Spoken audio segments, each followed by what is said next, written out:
पाकिस्तान पर अपना कर्ज लौटाने का दबाव बढ़ा दिया है। दरअसल आपको बता दें, यूएई ने पाकिस्तान से कहा है कि वह उसका 2 अरब डॉलर का कर्ज अप्रैल यानी कि इसी महीने में वापस कर दे। माना तो ये जा रहा है कि पाकिस्तान ने ईरान युद्ध में जिस तरह का रुख दिखाया है उससे यूएई खुश नहीं है। यूएई को लगता है कि पाकिस्तान का झुकाव ईरान की तरफ है। ऐसे में यूएई ने पाकिस्तान पर दबाव बढ़ाने के लिए कर्ज में आगे छूट न बढ़ाने का फैसला कर लिया है। यूएई की ओर से पाकिस्तान को 2 अरब डॉलर के लोन पर पिछले कुछ महीनों से छूट दी जा रही थी, लेकिन अब उन्होंने इस रकम को वापस मांग लिया है। 17 अप्रैल पैसे वापस करने की आखिरी तारीख है और यूएई ने इसे आगे बढ़ाने के संकेत नहीं दिए हैं और यही वजह है कि कथित तौर पर पाकिस्तान की ईरान युद्ध में मध्यस्थता की जो कोशिश पाकिस्तान की तरफ से की जा रही थी, उसके बाद यूएई की नाराजगी यहां पर सामने आई है और ऐसे में अब जो कर्ज पाकिस्तान ने यूएई से लिया है उसको पाकिस्तान को इसी महीने के अंत तक लौटाना है।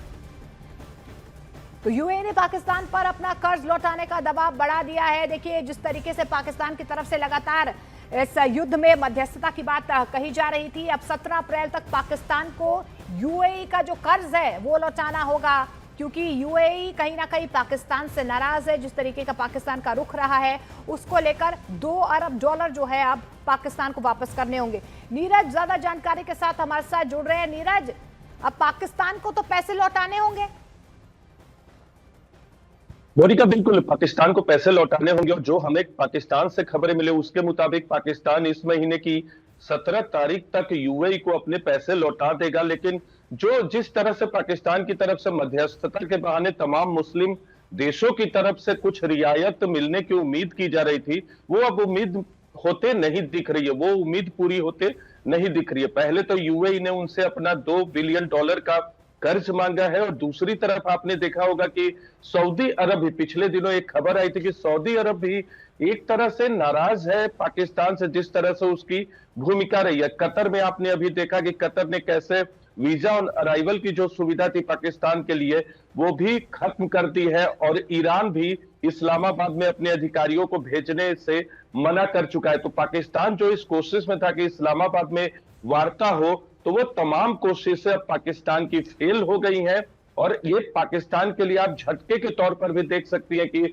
गल्फ कंट्री से जो उम्मीदें लगाए बैठा था पाकिस्तान, वो पूरी होते नहीं दिख रही है। हालांकि नैरेटिव सेट करने की कोशिश पाकिस्तान करता है, लेकिन जिस तरह से यूएई ने अपना लोन मांगा, सऊदी अरब अंदर ही अंदर नाराज है, ईरान आने को यहां तैयार नहीं है और कतर ने वीजा ऑन अराइवल की सुविधा खत्म की है, तो ऐसे में साफ है कि पाकिस्तान जिस कोशिश में था उसमें नाकामयाब रहा है।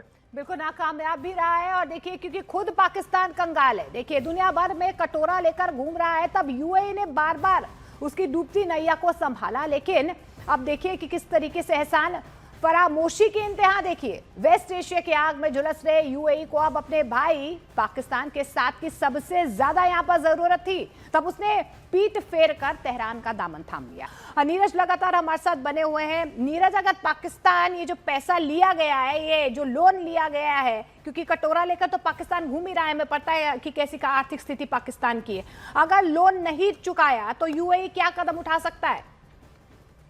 देखिए, जहां तक कदम उठाने की बात है, तो जो भी लोन दिए जाते हैं इस तरह के इंटरनेशनल, उस पे एक इंटरेस्ट रेट तय होता है और वो इंटरेस्ट रेट आपके ऊपर बढ़ते रहता है। लेकिन यूएई की स्थिति भी अभी खराब हो गई। आपने देखा होगा कि जिस तरह से ईरान की तरफ से बार बार हमले किए गए हैं, तो वो भी देश अब आने वाले वक्त में आर्थिक चुनौतियों से जूझेगा।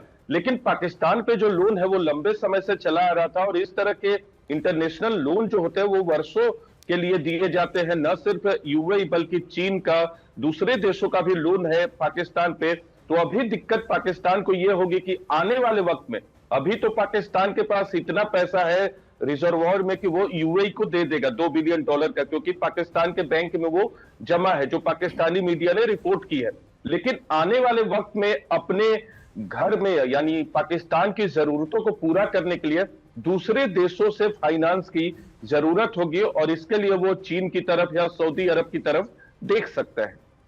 शुक्रिया नीरज फिलहाल इस तमाम जानकारी के लिए। लेकिन देखिए, इस बीच आपको बता दें, ईरान ने पाकिस्तान में बातचीत से इनकार कर दिया है। यूएस अखबार वॉल स्ट्रीट जर्नल के हवाले से बहुत बड़ी खबर सामने आ रही है कि ईरान सरकार ने अपने प्रतिनिधियों को यह साफ संदेश दे दिया है। ईरान का पाकिस्तान की मध्यस्थता की वार्ता से सीधे तौर पर इनकार यहां पर सामने आ चुका है। ईरान ने अमेरिका की शर्तों को मानने से भी इनकार कर दिया, यानी कि सीधे तौर पर ईरान बातचीत के लिए तैयार नहीं है।